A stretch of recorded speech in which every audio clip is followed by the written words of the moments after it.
In February 1804, the first steam locomotive dragged 10 tons of iron along a Welsh tramway at roughly 5 miles per hour.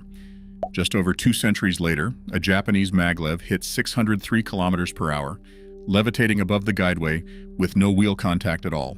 That progression, from steam engines to Maglev across 236 years, required 5 distinct reinventions of what a train actually is. The first nearly broke the track beneath it. Richard Trevithick's February 1804 Welsh run proved steam could move heavy loads on rails, even as the machine's 5-ton weight repeatedly shattered the fragile cast-iron plateways.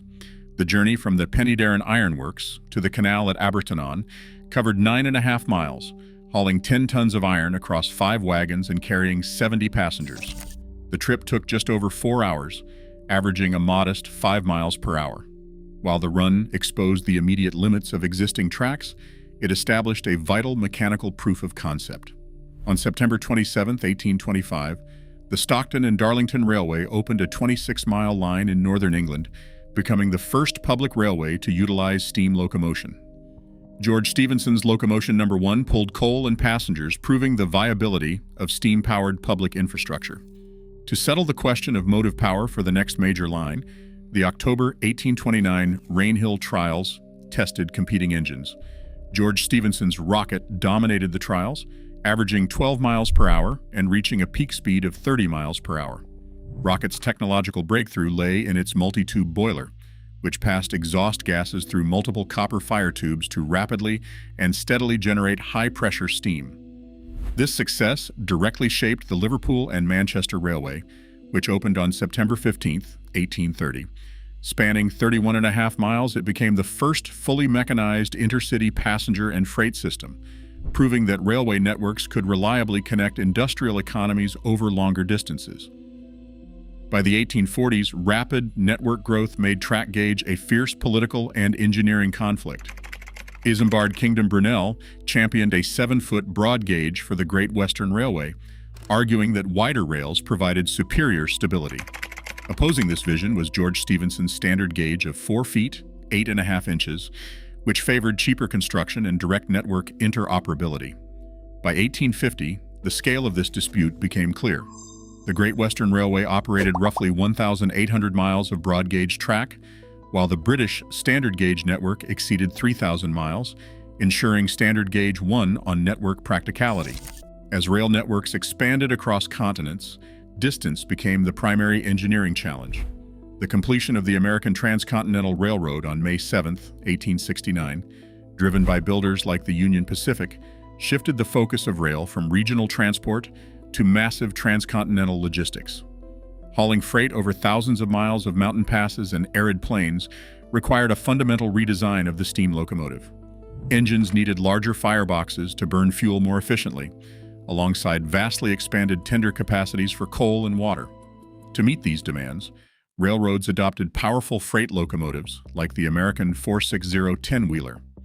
Generating approximately 23,000 pounds of tractive effort, these machines regularly hauled freight trains of roughly 1,200 tons. This shift established scale and endurance as the primary forces shaping locomotive design. The physical limits of steam engineering, the constant demand for water and coal, and intensive boiler maintenance led to a search for alternative power. In 1892, Rudolf Diesel patented a compression ignition internal combustion engine under German patent DE 247504, creating a highly efficient thermal engine. This technology laid the foundation for the diesel-electric locomotive. The diesel engine provides mechanical energy that is converted into electricity for traction motors. The operational advantages of this setup became clear when compared directly with late-era steam. A representative late steam express required frequent water and fueling stops, alongside short maintenance and servicing cycles. In contrast, General Motors' Electromotive division ran its FT Series diesel-electric locomotive on a nationwide tour between 1939 and 1940. This unit delivered 1,500 horsepower continuously and offered service intervals of roughly 10,000 miles, proving that diesel could outlast steam on long-distance runs. For high-density passenger corridors, pure electrification offered an alternative path to capacity, Major builders like Siemens and Westinghouse designed the power distribution networks and electric locomotives that allowed railroads to maximize throughput. On the Pennsylvania Railroad's busy Northeast Corridor, electrification raised operating capacity from 8 trains per hour to 15. During World War II, governments prioritized standardization over custom engineering, deploying rugged, interchangeable classes like the British Austerity 280 and the American USA TCS 160. By 1956, the shipping environment shifted again when Malcolm McLean introduced containerization. This uniform, heavier-duty cargo demanded a new generation of high-horsepower freight locomotives, a challenge met by robust mainline units like the EMDSD-40. In March 1959, the Japanese Ministry of Transport approved plans for the Tokaido Shinkansen, establishing a dedicated high-speed operating regime rather than a faster version of older rail practices. The line opened on October 1, 1964, carrying passengers at an initial speed of 210 kilometers per hour. This new approach treated high-speed rail as an entirely integrated system. Achieving these speeds safely required a massive increase in civil engineering precision. Maintenance crews tightened track tolerances to within plus or minus 3 millimeters to prevent violent oscillations at high speeds. Instead of relying on traditional line-side signals, signaling systems like automatic train control, ATC, transmitted speed limits directly to the driver's cab, allowing trains to safely run with headways as low as 3 minutes.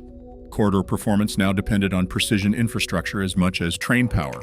France adopted this system-level design when its National Railway, SNCF, introduced the train à grande vitesse, TGV. Entering commercial service on September 27, 1981, the TGV operated at 260 kilometers per hour, utilizing dedicated tracks and the TVM cab signaling system. This specialized approach eventually pushed conventional wheel-on-rail engineering to its physical limits. On April 3, 2007, the experimental V150 train achieved a conventional world record speed of 574.8 kilometers per hour. The run demonstrated that steel wheels running on steel rails could safely achieve aviation-level speeds, provided the entire corridor was engineered for precision. On December 31, 2004, the Shanghai Maglev began commercial operations at 431 kilometers per hour, under the direction of the Shanghai Maglev Transportation Development Company. By using magnetic levitation and linear motor drives to lift and propel the vehicle, this system completely eliminated physical contact between wheel and rail, bypassing traditional mechanical friction. In April 2015, JR Central's superconducting L0 series maglev reached a record speed of 603 kilometers per hour on the Yamanashi test line, proving the viability of superconducting magnets for long-distance transit. This technology is the foundation for the Chuo Shinkansen, which targets a commercial operating speed of 500 kilometers per hour with an opening target of 2037. Parallel efforts to decarbonize regional networks have pushed clean traction systems beyond high-speed corridors. In 2020, Alstom's hydrogen fuel cell Caradia iLint entered commercial service, demonstrating a range of 1,000 kilometers with a 2-megawatt power output while producing 0 local emissions. For routes without overhead wires, battery-powered multiple units achieved a range of 800 kilometers on a single charge, utilizing regenerative braking to reclaim energy.